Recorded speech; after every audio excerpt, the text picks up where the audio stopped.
We have two bits of breaking news today. First, with concerns of market cyber attacks in the minds of U.S. defense officials, the Pentagon has drafted high-speed traders to identify market vulnerabilities that hackers around the world could use to wreak havoc across Wall Street. Also, we have breaking news from Vladimir Putin and Russia that Russia will be issuing their own national crypto ruble. So what does this mean for Russia and the world? What does this mean for Bitcoin in the world? What does this mean for each of us together? Let's discuss.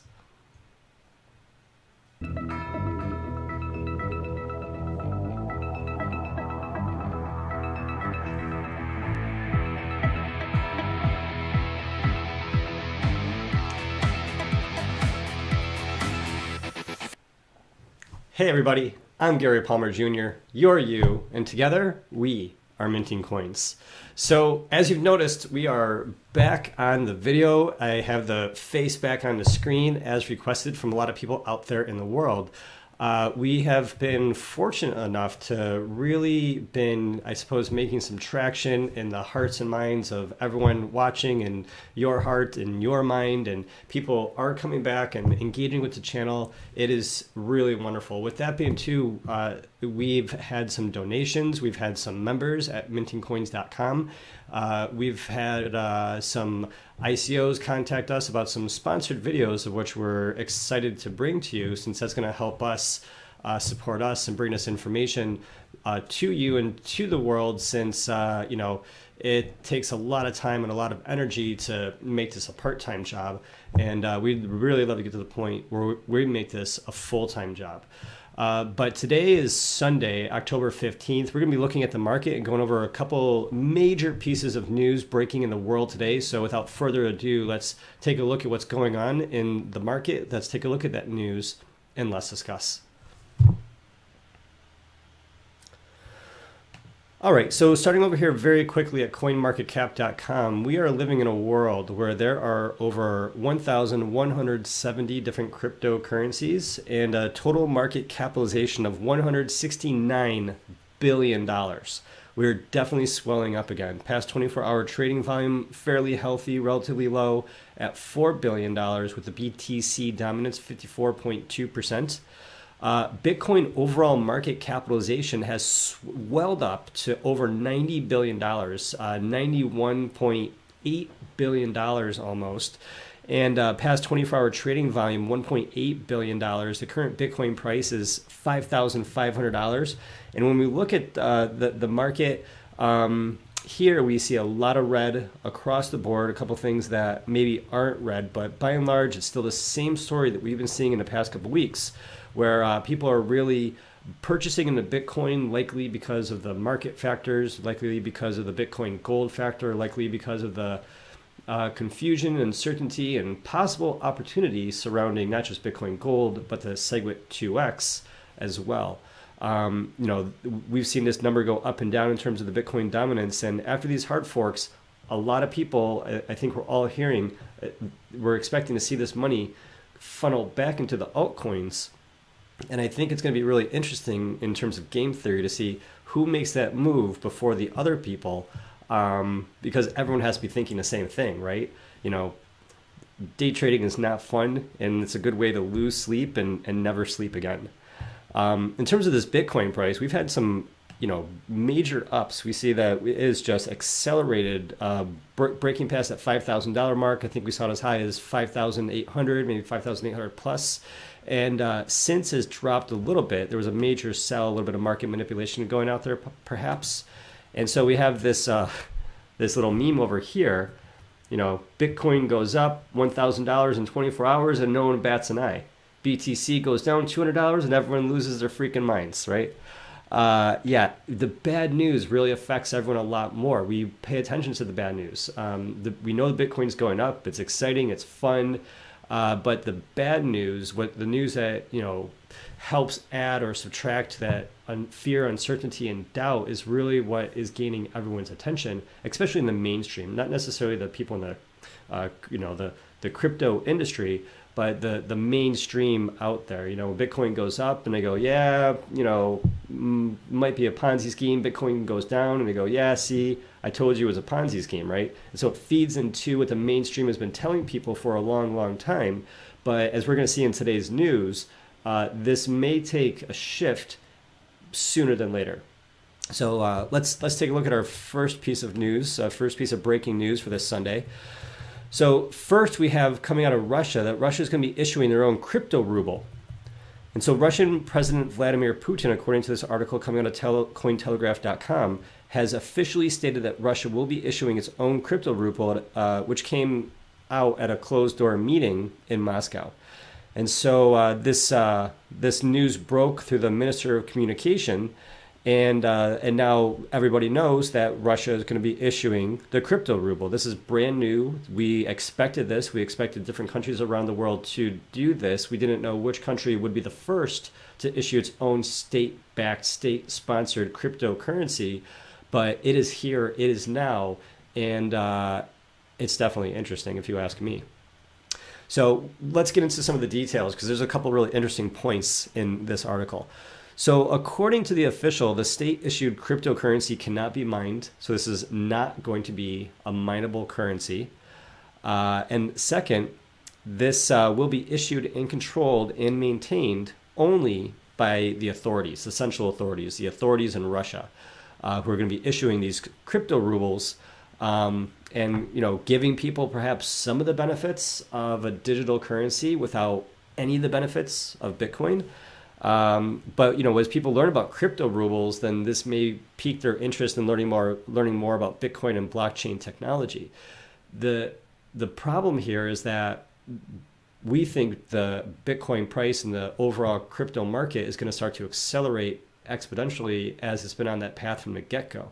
So some people are predicting that we're going to double Bitcoin, to go from $5,000 to a $10,000 Bitcoin in 6 to 10 months. Other people are predicting a $27,000 Bitcoin as soon as 6 to 10 months. And so there's not a lack of prediction of where Bitcoin will go, but in response of where the overall direction of, you know, where this trend of Bitcoin is headed, Russia is now ahead of the game in terms of trying to get themselves ahead of the game, short term, media term, with issuing this crypto ruble.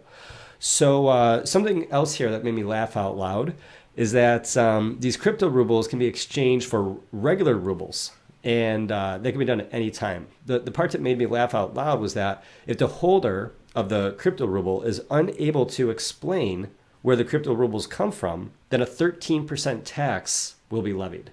So if you have Bitcoin and you convert your Bitcoin into crypto rubles, and then your crypto rubles into regular rubles, then and you don't want to tell people where that, you know, money came from, it sounds like they're going to be okay with that. They're just going to tax you 13%, and why not? This is going to be a great money making scheme to, you know, get more of that Bitcoin money, more of that crypto money, more of that, you know, world money to funnel through in this sort of new path that's being created.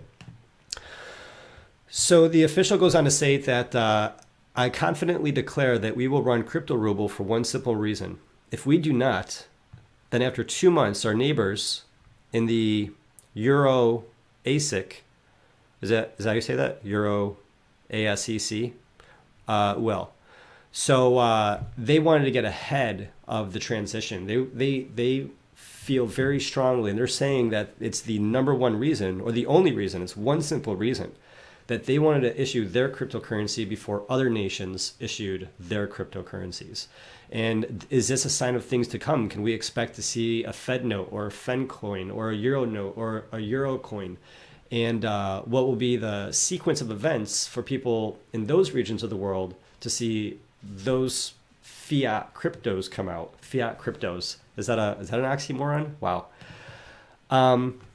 Let's see. So with this announcement, they also wanted to make clear that this is in no way affirming or legalizing Bitcoin or any other decentralized cryptocurrency. They know they can't stop it. They know it's coming. They're not saying it's legal because they don't want to open up the floodgates of going in that direction. But as we've seen in other articles, Bitcoin, Vladimir Putin is relatively pro cryptocurrency. He's pro blockchain. He may have some hesitation around Bitcoin. He may have some hesitation around common people in Russia, common citizens in Russia being able to access Bitcoin. But by and large, even though this article talks about, Putin quite recently called for a complete ban on cryptocurrencies. The statement from Putin seemed to contradict earlier statements. Again, if we go to this other article that they're referencing at Cointelegraph.com, we talked about this the other day with this Russia ban. Nowhere in any of the quotes that we found from Vladimir Putin does he talk about a ban. And while he's definitely addressing the concerns of the financial institutions and the bank regulators about Bitcoin and blockchain technology that doesn't have a central issuer, he's definitely, in my opinion, in the pro-Bitcoin, pro-cryptocurrency. And it's our belief that he really wants Russia to be the new Silicon Valley of cryptocurrency, as does Dubai, as does Japan, as do lots of people in America, although the politicians definitely aren't making that easy. Turning into our second piece of major news in the news today that sort of came out quietly on a Sunday morning is that the Pentagon is turning to high-speed traders to fortify the markets against Cyberattack. So unfortunately, this is coming out of the Wall Street Journal at WSJ.com, and so I don't have a subscription, so I can't get all of this information to share with you. But what's going on here is that dozens of high-speed traders and other financial professionals from Wall Street are helping the Pentagon. And they're helping the Pentagon understand how hackers could unleash chaos in the United States financial system. And so these dozens and dozens of experts are together and they're brainstorming, having these brainstorming sessions to identify all the different weak points that hackers can create systems for to destroy or disrupt Wall Street markets, ETFs, any sort of market, commodities market, futures markets, whatever sort of market, to create instability inside the United States. And so the Pentagon has hired these people. This would be the Department of Defense's research arm. And over the past year and a half, they have consulted with executives at high-frequency trading firms and quantitative hedge firms and people from exchanges and other financial companies, participants in the discussion said.